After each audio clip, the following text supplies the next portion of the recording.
ऐ ईमान वालो, अपने आप को संभाले रहो। जब तुम हिदायत पर हो तो कोई गुमराह तुम्हारा कुछ बिगाड़ नहीं सकता। तुम सबको अल्लाह की तरफ लौट कर जाना है। उस वक्त वो तुमको तुम्हारे सब कामों से जो दुनिया में किए थे आगाह करेगा और उनका बदला देगा। मोमिनो, जब तुम में से किसी की मौत आ मौजूद हो तो शहादत का निसाब यह है कि वसीयत के वक्त तुम मुसलमानों में से 2 मर्द आदिल यानी साहिब एतबार गवाह हो, या अगर मुसलमान न मिले और तुम सफर कर रहे हो और उस वक्त तुम पर मौत की मुसीबत वाक़ हो तो किसी दूसरे मजहब के 2 शख्सों को गवाह कर लो।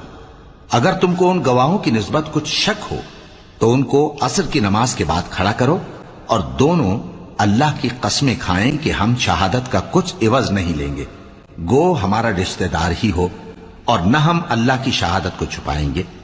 अगर ऐसा करेंगे तो गुनहगार होंगे।